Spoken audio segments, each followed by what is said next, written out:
Hello and welcome to बवाल banking classes. आज हम डेली न्यूज़ एनालिसिस करेंगे 3 जुलाई 2024 की। तो सबसे पहले देख लीजिए copyright disclaimer that this video is for educational purpose only. Please pause the video and go through it.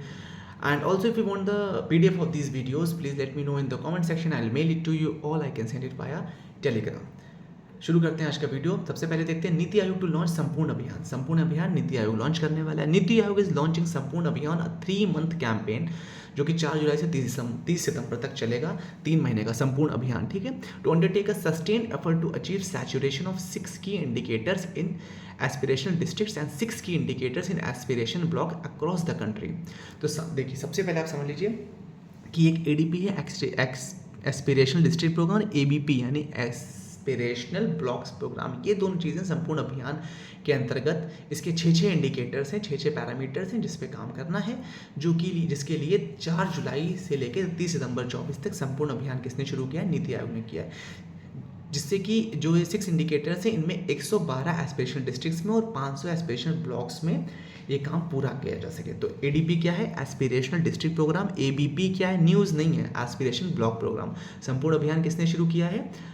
NITI Aayog ने। कितने इंडिकेटर्स है? 6 इंडिकेटर है। कब तक चलेगा? 30 सितंबर तक। अब वो KPI across all aspiration. KPI क्या होता है? केपीआई का मतलब होता है की परफॉर्मेंस इंडिकेटर्स, ठीक है। इसके अंदर 6 इंडिकेटर्स हैं, वो नीचे दिए हुए हैं, आप चाहें तो पढ़ लें। देखिए, बहुत ही रेगुलर हैं, हर स्कीम में घूम फिर के यही होते हैं। क्या है? Percentage of pregnant women registered bye for anti Nuttall care. Anti Nuttall मतलब कि बच्चा होने से पहले, with in the first trimester, पहले 3 महीने में। Percentage of person screen for diabetes against the targeted population in the block के अंदर, जो भी ये एबीपी की बात हो रही है, स्पेशल ब्लॉक। सेम यही चीज़ें एस्पिरेशन आपको डिस्ट्रिक्ट में ही मिलेंगी, बस वो डिस्ट्रिक्ट लेवल पे होंगी, तो उसमें अलग तरह की थोड़ी डेफिनेशंस होंगी। तो एक तो वुमेन्स को जो कि एंटीनेटल केयर देने के लिए, फिर डायबिटीज़ वाले लोगों के लिए, फिर percentage of person screen for hypertension, जैसे डायबिटीज़ वैसे हाइपरटेंशन किसमें? ब्लॉक के अंतर्गत जो भी है। फिर उसके बाद दूसरा क्या है? Supplementary nutrition under the ICDS. देखिए, फर्स्ट ट्राइमेस्टर में आपने दे दिया प्री नटल के लिए, ठीक है, एंटीनटल सॉरी। उसके बाद आप दे रहे हैं सप्लीमेंट्री न्यूट्रिशन दे रहे हैं, क्योंकि अगले 3 महीने के, इस ऐसे याद कर लीजिए। और उसके बाद क्या है आपका? Soil health card generated against the soil sample. तो आप ऐसा समझिए, औरतों के लिए क्या हो गया? एंटीनटल हो गया और सप्लीमेंट्री न्यूट्रिशन हो गया, ये 2 चीज़ें हो गई। जनरल क्या हो गया? डायबिटीज़ और हाइपरटेंशन हो गया, और सॉइल हेल्थ कार्ड होगा, ये होगी 5वीं चीज़। छठी क्या चीज़ है? परसेंटेज ऑफ एसएचजीज यानी सेल्फ हेल्प ग्रुप की। भाई आज की डेट में देखिए, एसएचजी से इंपॉर्टेंट क्या ही रह गया गवर्नमेंट के लिए। तो एसएचजी से रिलेटेड जो रिवॉल्विंग फंड है, उससे संबंधित काम के लिए एस्पिरेशन ब्लॉक में ये 6ठा इंडिकेटर है, इन 6 पे काम होगा। इसी तरह एस्पिरेशन डिस्ट्रिक्ट में भी 6 इंडिकेटर है। पहला क्या हो गया आपका? एंटीनेटल यानी प्रेग्नेंट वुमेन के फर्स्ट ट्राइमेस्टर संबंधित हो गया। दूसरा क्या हो गया? सप्लीमेंट्री न्यूट्रिशन हो गया आईसीडीएस प्रोग्राम के थ्रू प्रेग्नेंट वुमेन्स के लिए। तीसरा क्या हो गया? Percentage of children fully immunise 9 to 11 months, बच्चों के लिए हो गया इम्यूनिटी संबंधित, यानी उनके जो टीके वगैरह होते हैं उस संबंधित। चौथा क्या होगा? Soil health card. Soil health card हमने ब्लॉक लेवल पे पढ़ लिया, डिस्ट्रिक्ट लेवल पे पढ़ लिया। पांचवा क्या हो गया?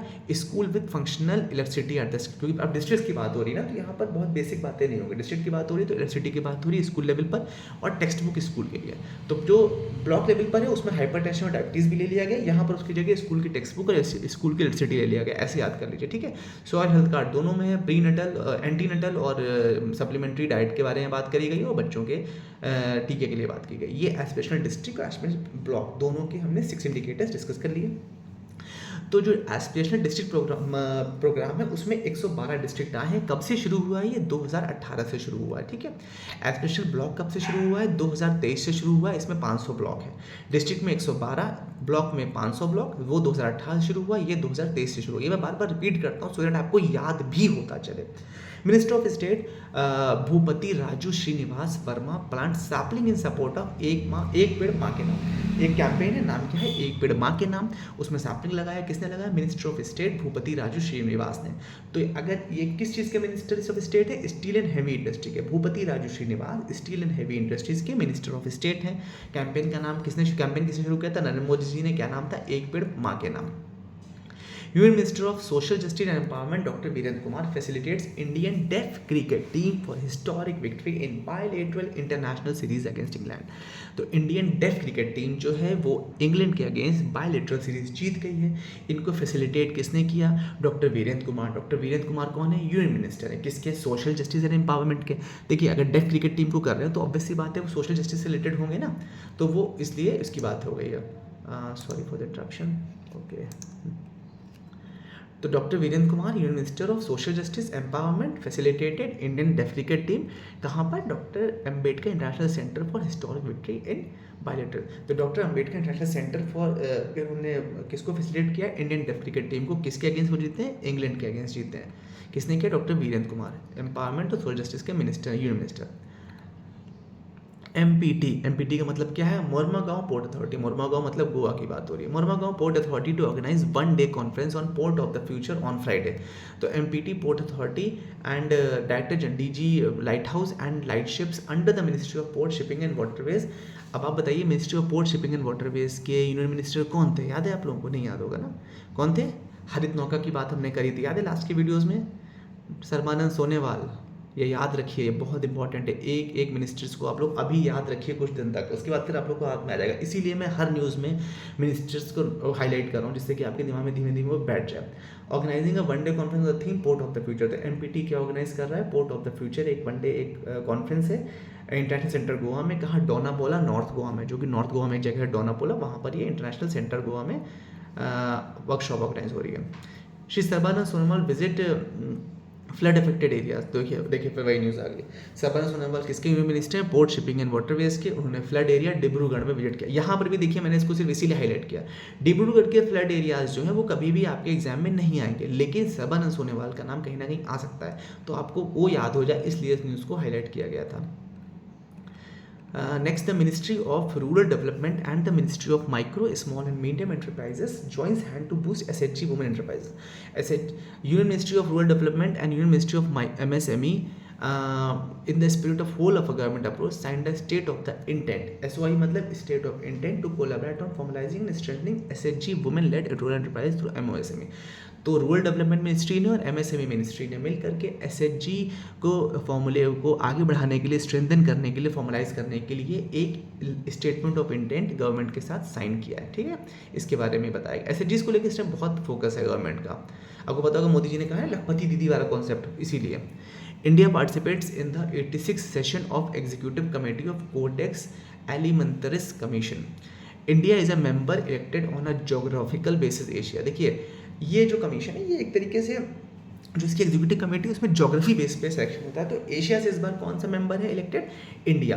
एक्टिवली पार्टिसिपेटिंग 86 सेशन, ये इसका 86वां सेशन है किसका, एग्जीक्यूटिव कमेटी का। किससे संबंधित है ये, Codex Alimentarius Commission, CAC, Codex Alimentarius Commission. इसमें कौन है, श्री जी कमला वर्धना राव, ये CEO किसके, FSSAI यानी food safety and standard authority of India के। इन्होंने इंडिया को रिप्रेजेंट किया है किसकी तरफ से, फूड एग्रीकल्चर ऑर्गेनाइजेशन की तरफ से। ठीक है, तो फूड एग्रीकल्चर इस समय रोम इटली में ही हो रहा है। अब आप याद कर लीजिए, कोडेक्स एलिमेंटरिस कमीशन CEC, उसकी एग्जीक्यूटिव कमेटी में इंडिया जियोग्राफिकल बेसिस पर प्रेजेंट कर रहा है। इंडिया की तरफ से कौन प्रेजेंट कर रहा है, जी कमला वर्धना राव, जो कि CEO हैं FSSAI के। ठीक है, और ये हो कहाँ रहा है, रोम इटली में हो रहा है, ये याद है, CEX, कोडेक्स एलिमेंटरिस कमीशन। एलिमेंटरस देख रहे हैं कैसा नाम है, तो ये कहाँ, एलिमेंटेरियस, तो ये शायद मैं गलत प्रोनाउंस कर रहा हूँ, ये रोम इटली में हो रहा है। ठीक है, इडली तो आपको याद ही रहेगा ना, पिज़्ज़ा के लिए नहीं याद रहता आपको, बस याद रखिए इडली, पिज़्ज़ा, रोम, फूड याद हो जाएगा उससे। और नाम एलिमेंटरस ऐसा नाम है, तो वहाँ पर हो रहा है।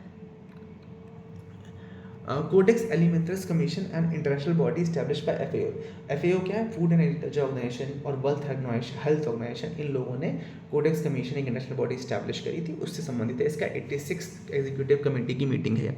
इसका एम क्या है, to protect consumer health and promote fair practice in food trade. जब फूड ट्रेड इधर से उधर होगा, एक कंट्री दूसरे कंट्री, उसमें फेयर प्रैक्टिस अलाउ हो और कंज्यूमर हेल्थ का ध्यान रखा जाए, उसके संबंधित ये कोड है। ठीक है, Union Health Ministry issues advisory to states in view of Zika virus cases from Maharashtra.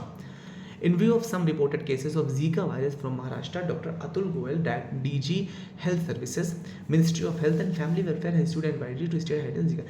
देखिए महाराष्ट्र में कुछ केस आए हैं जीका वायरस के, जिसके संबंधित एक गाइडलाइंस जारी करी गई हैं इनके द्वारा, DGHS के द्वारा, अतुल गोयल जी के द्वारा। तो इसका हमने न्यूज़ सिर्फ इसलिए लिया क्योंकि हमें जानना है कि जीका वायरस क्या है, वो एग्जाम में आ सकता है। Zika is an Aedes mosquito borne viral disease like dinghy and chikungunya. It is a non fatal disease, however Zika is associated with microcephaly, reduced head size of babies born to affected pregnant women, which makes it a major concern. In short इतना समझ लीजिए, ये क्या है, Aedes mosquito viral disease dengue और chikungunya की तरह ही है। इसमें मेन चीज़ क्या होती है, जो प्रेग्नेंट वीमेन होती हैं उनके जो बच्चे पैदा होते हैं उनका जो हेड साइज है, सर का जो आकार होता है वो छोटा होता है। ये इसका मेन ड्रॉबैक है, ठीक है, इसीलिए बहुत इंपॉर्टेंट है। इंडिया ने पहला जीका केस कहाँ से रिपोर्ट किया था, गुजरात से। कब, 2016 में। Doctor B N Gangadhar appointed as chairperson of national, doctor B N Gangadhar NMC national medical commission के चेयरपर्सन अपॉइंट हो गए। कितने साल के लिए, 4 साल के लिए, या जब तक 70 साल के, यानी ये सिस्टम होता है इसका। बी एन गंगाधर पहले मेडिकल असेसमेंट रेटिंग बोर्ड के प्रेसिडेंट थे, अब क्या हो गए, chairperson of national medical commission. फिर देखिए ग्लोबल इंडिया एआई समिट की बात हो गई। 2 दिन का ग्लोबल इंडिया एआई समिट शुरू हो गया है। कहाँ पर, भारत मंडपम न्यू दिल्ली में। ओपनिंग सेरेमनी में कौन कौन से मीती, यानी ministry of electronics and state information technology and railway और इंफॉर्मेशन ब्रॉडकास्टिंग, कौन है, अश्विनी वैष्णव, ठीक है। इसके साथ साथ वहाँ पर कौन थे, जापान गवर्नमेंट के भी थे, मिनिस्टर ऑफ इंटरनल अफेयर्स, क्या नाम था उनका, हिरोशी योशिदा भी थे, ठीक है। और इसके अलावा मिनिस्टर ऑफ स्टेट कौन है, Jitin Prasad minister of state, union minister Ashwini Vaishnaw, Japan की तरफ से internal affairs minister Hiroshi Yoshida. Compute capacity अब थोड़ा सा बचा है बस। इसमें foundation models, data sets, please ignore the background noises, I don't want to spoil this कि 11 मिनट के बाद ये बंद हो जाए वीडियो, बस खत्म होने वाला है, have some patience. Future skills, startup financing, safe AI, ये सब चीज़ के इसके पिलर्स हैं, जिसके मेन पिलर्स जो हैं। इसमें सबसे खास बात यह है कि यूएन कैबिनेट ने मार्च 2024 में इसके लिए कितना आउटले किया, $1.25 बिलियन, ठीक है। ये एक मल्टी स्टेक होल्डर है इनिशिएटिव, इसमें 29 मेंबर कंट्रीज ऑलरेडी हैं। $1.25 बिलियन, ये याद रखिएगा। इंडिया मंगोलिया, हाँ देखिए मैंने कहा था ना, इंडिया में जैसे वो इंडिया और थाईलैंड की मैत्री एक्सरसाइज थी, उसी तरह से इंडिया मंगोलिया की ये है। कहाँ पर हो रही है, उमरी मेघालय में हो रही है, जल्दी जल्दी खत्म करेंगे। नोमैडिक एलिफेंट एक्सरसाइज है जो कि शुरू हो रही है, वो मैत्री थी, नोमैडिक एलिफेंट है इंडिया और मंगोलिया के बीच में। TDF scheme playing a crucial role in promoting Atmanirbhar in defence startup, MSME being encouraged to enhance. The TDF scheme क्या है, एक को वीडियो पॉज कर लेते हैं, sorry for interruption guys. Okay, so TDF scheme playing a crucial role in promoting Atmanirbhar in defense startups and MSMEs being encouraged to enhance capability in cutting edge technology। TDF scheme क्या है, एक flagship programme है, किसके द्वारा, ministry of defence के द्वारा। Execute कौन करता है, DRDO यानी defence research and development organisation, ठीक है। क्या इनिशिएटिव है, मेक इन इंडिया के अंतर्गत। TDF का फुल फॉर्म आप याद कर लीजिए, टेक्नोलॉजी डेवलपमेंट फंड। ये किस लिए स्कीम यूज शुरू की गई है, जिससे कि पब्लिक और प्राइवेट इंडस्ट्री जो है, स्पेशली स्टार्टअप एंड MSME, वो एक इकोसिस्टम क्रिएट कर सकें, जिससे कि इंडिया का आत्मनिर्भर डिफेंस पर्पज से शुरू हो सके, ठीक है। आई होप आपको समझ में आ गया होगा। टेक्नोलॉजी डेवलपमेंट फंड, DRDO, ये सब शुरू कर रहे हैं, किस लिए, MSME और स्टार्टअप्स का या प्राइवेट इंडस्ट्री का इनपुट बढ़ाने के लिए। With this we have come to an end, thank you so much for giving your time. और इसका PDF आपको हमेशा की तरह टेलीग्राम या कमेंट्स के थ्रू, ईमेल के थ्रू मिल जाएगा।